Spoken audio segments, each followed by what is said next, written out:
มื้อนี้เราสิมาเฮ็ดคลิปเฮ็ดอุปกรณ์แกะสาลี่จากพ่อนำนั่นแหละพ่อ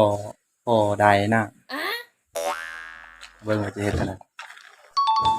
ครับลองให้ลงเบิ่งเนาะ Okay. สิเอาน็อตใส่เอาน็อตหั่นใส่นี่ Okay. หั่นน็อตนี่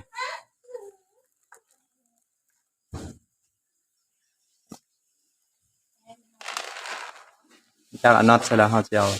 สาลี่นี่เนาะเอาเป็นหมุนๆเข้าไปเนาะ เดี๋ยวเราสิใส่สว่านนี่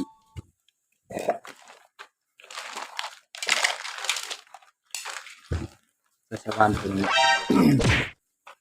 เดี๋ยวสิเอาตัวนี้ใส่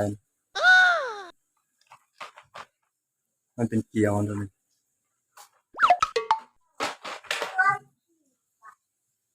เกลียวตัวนี้สิเอามาหั่นใช่สิฟันตัวนี้เดี๋ยวสิเฮ็ดให้เบิ่งเด้อก่อนอื่นเรามาเอาตัวนี้ใส่ก่อนนี่เป็นใส่ที่เฮ็ด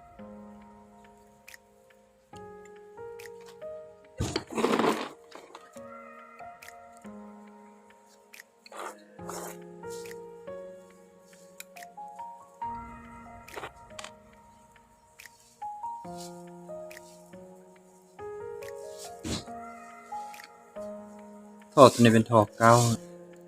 ท่อที่เราเอาทิ่มแล้ว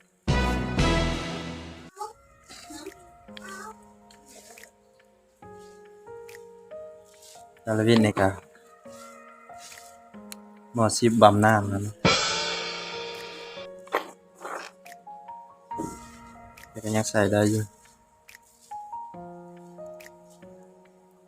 หั่นเข้าไปเนาะให้มัน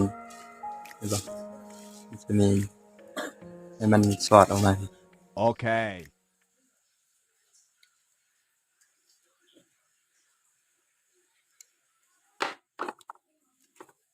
แต่เราต้องหาท่อนั่นแหละพอดีประมาณนี้พอดีรวมสาลี่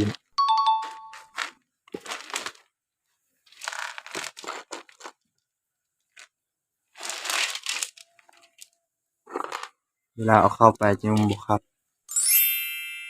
มันจะบ่ครับหลายแล้วมันจะสิพอดีหั่นน็อตให้เนาะหั่นใส่รถหั่นตามใจเลยใส่บ่ได้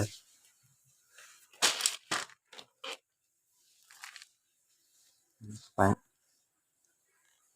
ประจำ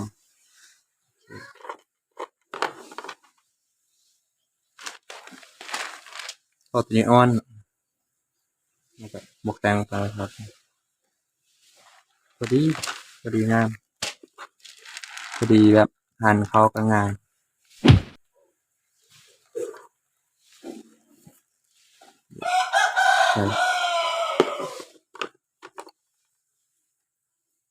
ใส่น็อตนี่ใส่ประมาณ7-8ตัวนะ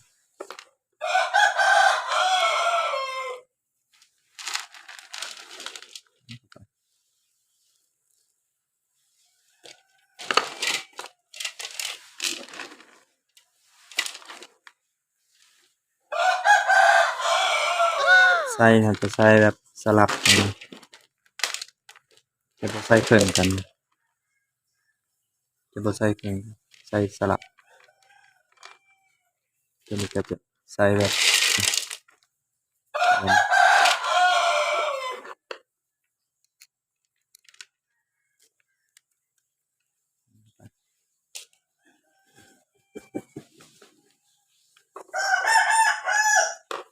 มีตัวป้วนเนาะมันนี่นะ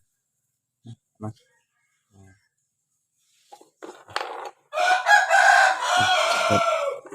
แล้วเรามาลองมันเนาะลองมันสุก จะขับเนาะแล้วก็หมุนแต่ว่ายังมาตรง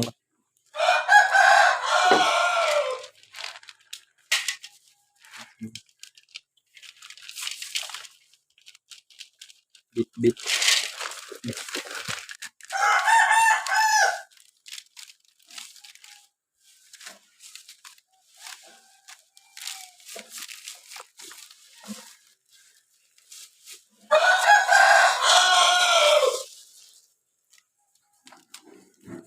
เอ้าหักก่อน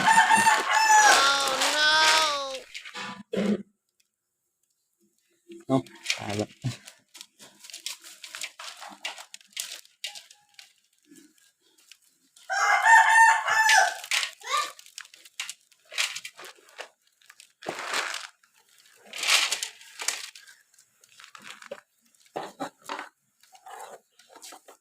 เรียบร้อยเนาะ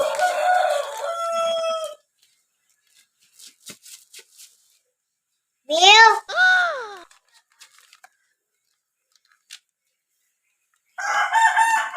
บ้านนี้ชิมาลองอันนั้นเลยลองแค่นี้เลย Okay. ได้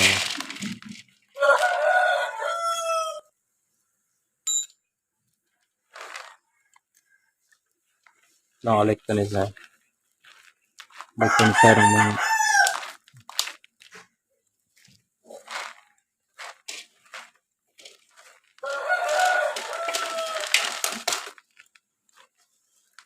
เขา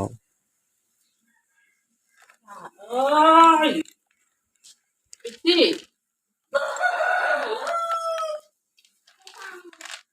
นั่นแหละตัวการ แน่นเลย ตัวการ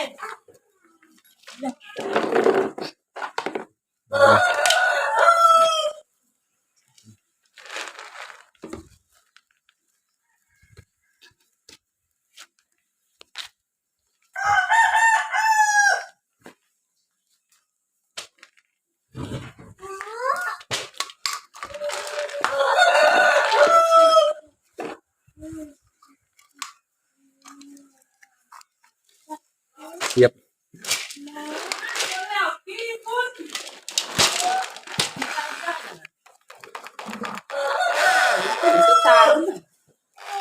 ลองไหม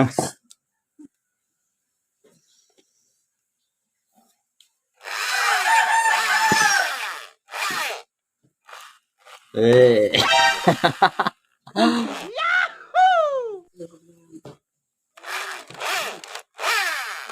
โอ้ปิ่น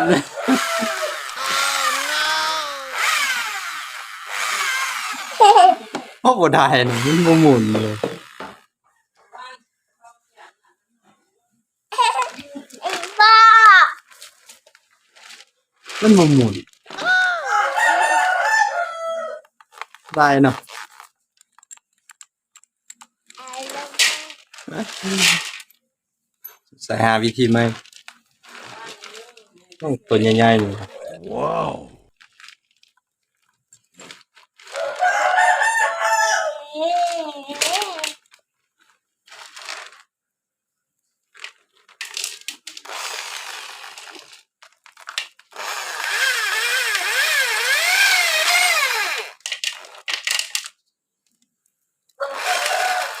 โอ้ตัวใหญ่เลยเรื่องเอ๊ะ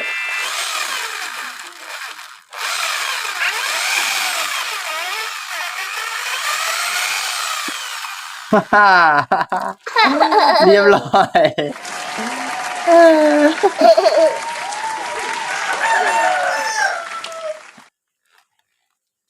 สวิกมีสวิกหันกลับมาเลยแล้วก็ถอดออกเลยเอาไม้ไป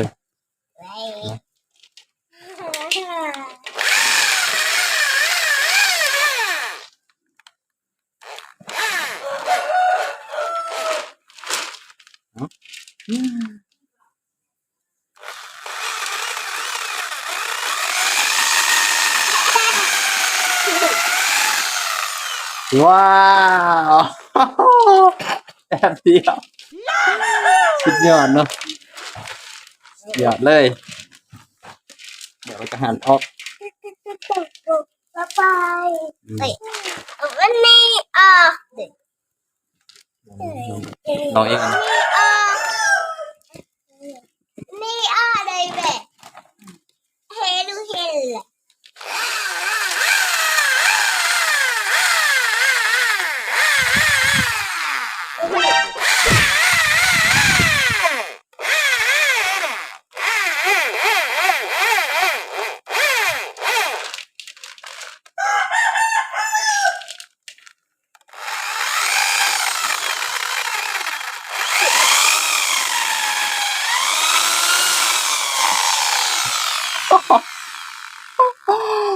เรียบร้อย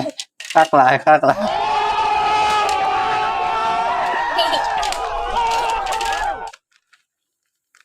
สำเร็จเนาะ